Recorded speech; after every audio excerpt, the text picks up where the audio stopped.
If you enjoy what we do, please support the channel by giving the video a like.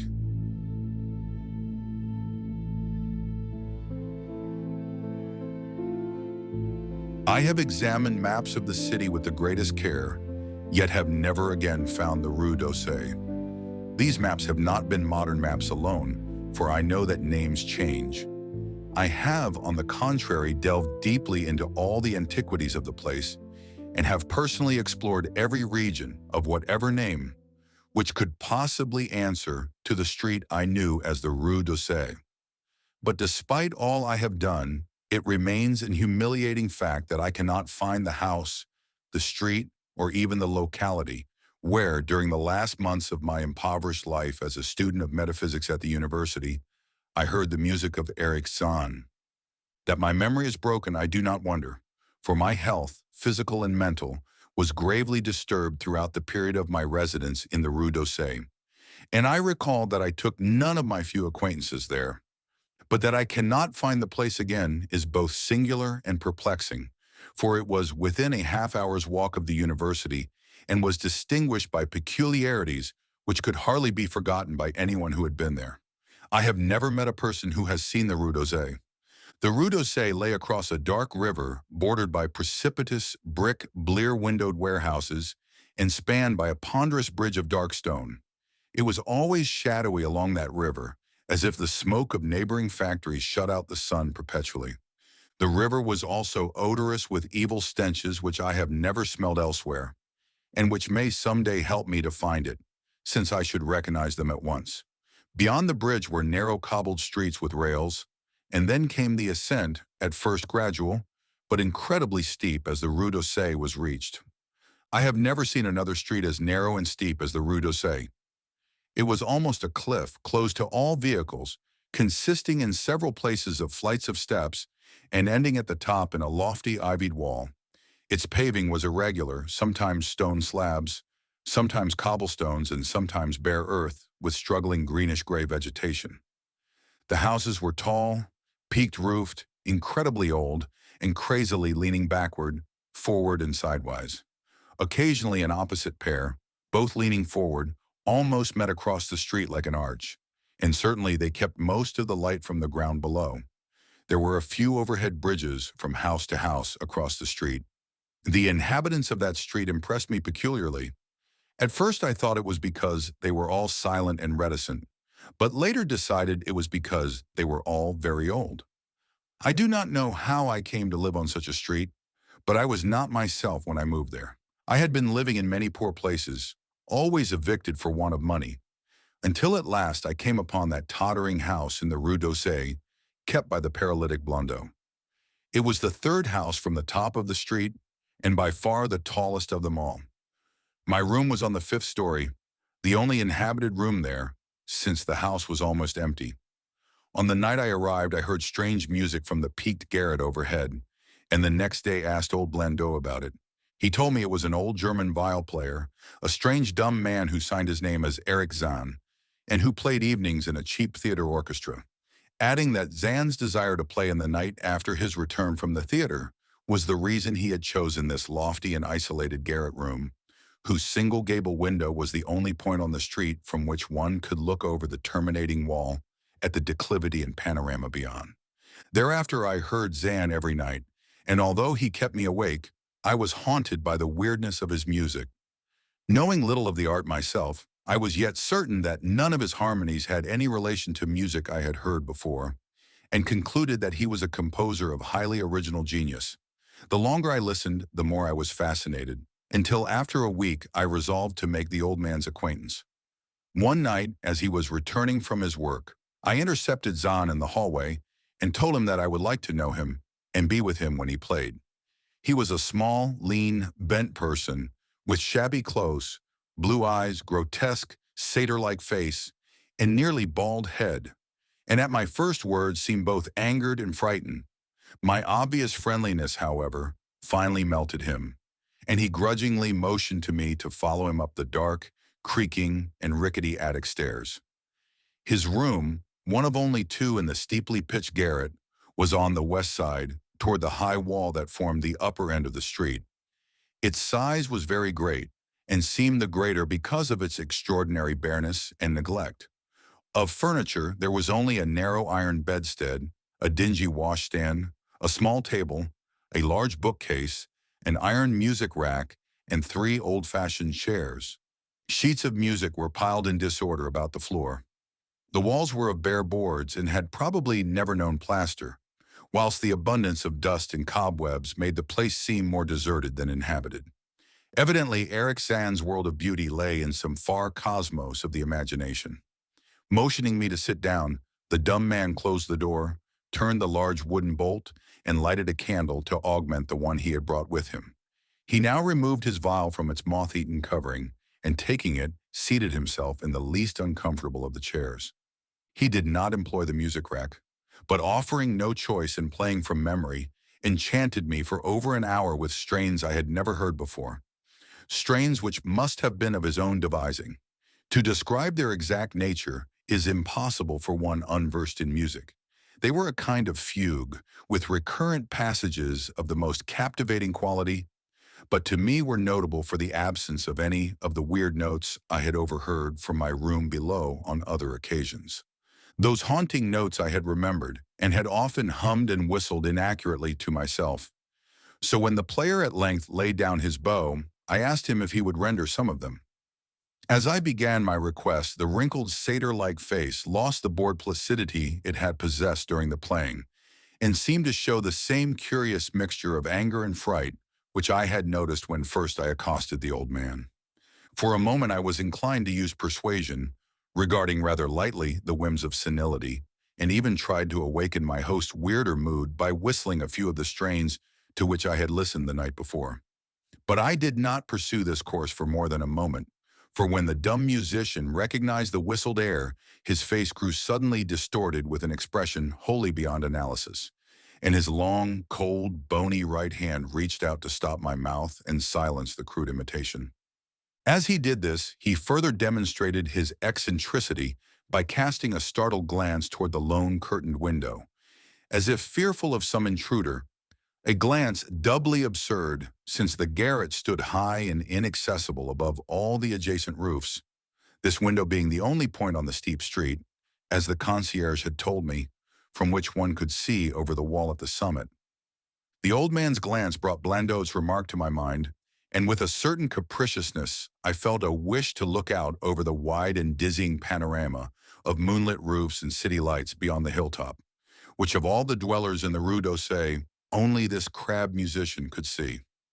I moved toward the window and would have drawn aside the nondescript curtains, when with a frightened rage even greater than before, the dumb lodger was upon me again, this time motioning with his head toward the door as he nervously strove to drag me thither with both hands. Now thoroughly disgusted with my host, I ordered him to release me and told him I would go at once. His clutch relaxed, and as he saw my disgust and offense, his own anger seemed to subside.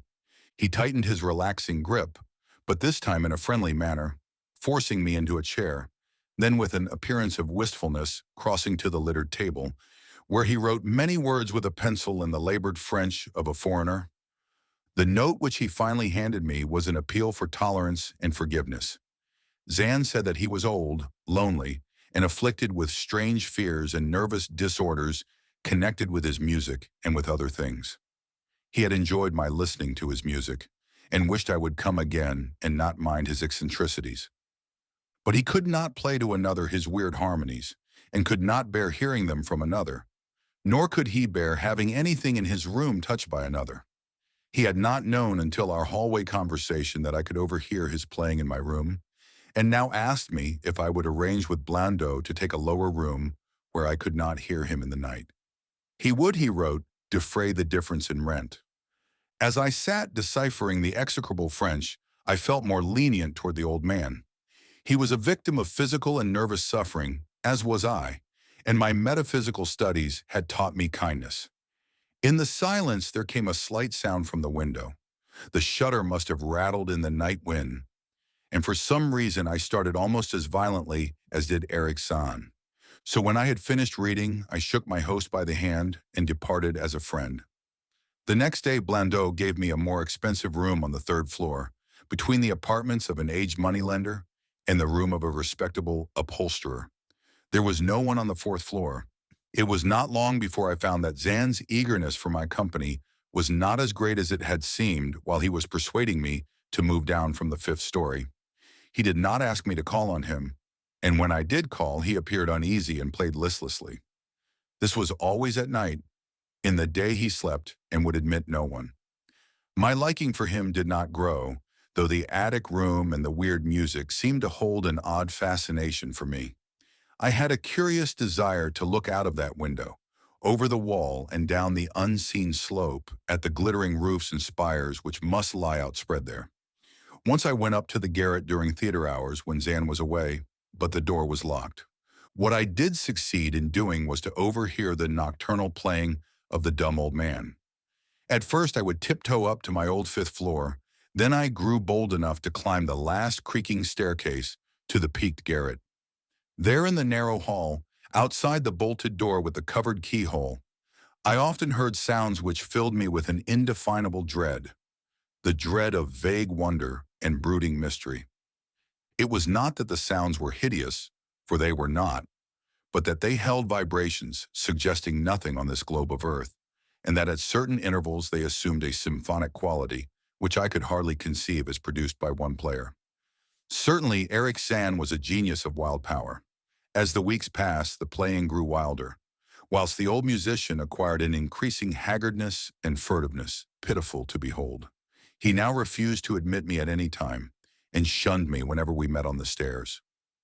Then one night as I listened at the door, I heard the shrieking viol swell into a chaotic babble of sound, a pandemonium which would have led me to doubt my own shaking sanity had there not come from behind that barred portal a piteous proof that the horror was real. The awful, inarticulate cry which only a mute can utter, and which rises only in moments of the most terrible fear or anguish. I knocked repeatedly at the door, but received no response. Afterward, I waited in the black hallway, shivering with cold and fear, till I heard the poor musician's feeble effort to rise from the floor by the aid of a chair. Believing him just conscious after a fainting fit, I renewed my rapping, at the same time calling out my name reassuringly. I heard Zann stumble to the window and close both shutter and sash, then stumble to the door, which he falteringly unfastened to admit me. This time his delight at having me present was real, for his distorted face gleamed with relief while he clutched at my coat as a child clutches at its mother's skirts. Shaking pathetically, the old man forced me into a chair whilst he sank into another, beside which his viol and bow lay carelessly on the floor. He sat for some time inactive, nodding oddly but having a paradoxical suggestion of intense and frightened listening. Subsequently, he seemed to be satisfied, and crossing to a chair by the table, wrote a brief note, handed it to me, and returned to the table, where he began to write rapidly and incessantly. The note implored me in the name of mercy, and for the sake of my own curiosity, to wait where I was while he prepared a full account in German of all the marvels and terrors which beset him. I waited, and the dumb man's pencil flew. It was perhaps an hour later, while I still waited, and while the old musician's feverishly written sheets still continued to pile up, that I saw Zann start as from the hint of a horrible shock. Unmistakably, he was looking at the curtained window and listening shudderingly. Then I half fancied I heard a sound myself, though it was not a horrible sound, but rather an exquisitely low and infinitely distant musical note, suggesting a player in one of the neighboring houses or in some abode beyond the lofty wall over which I had never been able to look. Upon Zann the effect was terrible, for dropping his pencil suddenly he rose, seized his viol, and commenced to rend the night with the wildest playing I had ever heard from his bow save when listening at the barred door. It would be useless to describe the playing of Erich Zann on that dreadful night. It was more horrible than anything I had ever overheard, because I could now see the expression of his face, and could realize that this time the motive was stark fear. He was trying to make a noise, to ward something off or drown something out. What I could not imagine, awesome though I felt it must be. The playing grew fantastic, delirious, and hysterical. yet kept to the last the qualities of supreme genius which I knew this strange old man possessed. I recognized the air. It was a wild Hungarian dance popular in the theaters, and I reflected for a moment that this was the first time I had ever heard Zann play the work of another composer. Louder and louder, wilder and wilder, mounted the shrieking and whining of that desperate viol. The player was dripping with an uncanny perspiration and twisted like a monkey, always looking frantically at the curtained window. In his frenzied strains, I could almost see shadowy satyrs and bacchanals dancing and whirling insanely through seething abysses of clouds and smoke and lightning. And then I thought I heard a shriller, steadier note that was not from the viol, a calm, deliberate, purposeful, mocking note from far away in the west. At this juncture, the shutter began to rattle in a howling night wind, which had sprung up outside as if in answer to the mad playing within. Zann's screaming viol now outdid itself, emitting sounds I had never thought a viol could emit. The shutter rattled more loudly, unfastened, and commenced slamming against the window. Then the glass broke shiveringly under the persistent impacts, and the chill wind rushed in, making the candles sputter and rustling the sheets of paper on the table, where Zann had begun to write out his horrible secret. I looked at Zann and saw that he was past conscious observation. His blue eyes were bulging, glassy, and sightless, and the frantic playing had become a blind, mechanical, unrecognizable orgy that no pen could even suggest. A sudden gust, stronger than the others, caught up the manuscript and bore it toward the window. I followed the flying sheets in desperation, but they were gone before I reached the demolished panes. Then I remembered my old wish to gaze from this window, the only window in the Rue d'Orsay from which one might see the slope beyond the wall, and the city outspread beneath. It was very dark, but the city's lights always burned, and I expected to see them there amidst the rain and wind. Yet when I looked from that highest of all gable windows, looked while the candles sputtered and the insane viol howled with the night wind, I saw no city spread below, and no friendly lights gleaming from remembered streets, but only the blackness of space illimitable. Unimagined space alive with motion and music, and having no semblance to anything on earth. And as I stood there looking in terror, the wind blew out both the candles in that ancient peaked garret, leaving me in savage and impenetrable darkness with chaos and pandemonium before me, and the demon madness of that night-baying viol behind me. I staggered back in the dark, without the means of striking a light, crashing against the table, overturning a chair, and finally groping my way to the place where the blackness screamed with shocking music. To save myself and Erich Zann, I could at least try, whatever the powers opposed to me. Once I thought some chill thing brushed me, and I screamed, but my scream could not be heard above that hideous viol. Suddenly out of the blackness, the madly sawing bow struck me, and I knew I was close to the player. I felt ahead, touched the back of Zann's chair, and then found and shook his shoulder in an effort to bring him to his senses.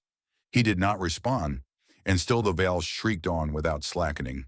I moved my hand to his head, whose mechanical nodding I was able to stop, and shouted in his ear that we must both flee from the unknown things of the night. But he neither answered me nor abated the frenzy of his unutterable music, while all through the garret strange currents of wind seemed to dance in the darkness and babble.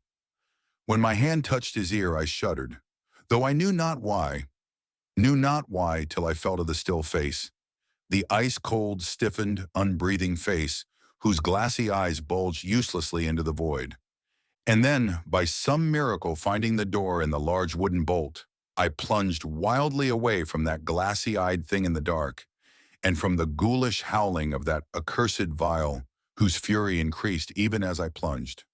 Leaping, floating, flying down those endless stairs through the dark house, racing mindlessly out into the narrow, steep, and ancient street of steps and tottering houses, clattering down steps and over cobbles to the lower streets, in the putrid canyon-walled river, panting across the great dark bridge to the broader, healthier streets and boulevards we know. All these are terrible impressions that linger with me. And I recall that there was no wind, and that the moon was out, and that all the lights of the city twinkled. Despite my most careful searches and investigations, I have never since been able to find the Rue d'Orsay. But I am not wholly sorry, either for this or for the loss in undreamable abysses of the closely written sheets, which alone could have explained the music of Erich Zann.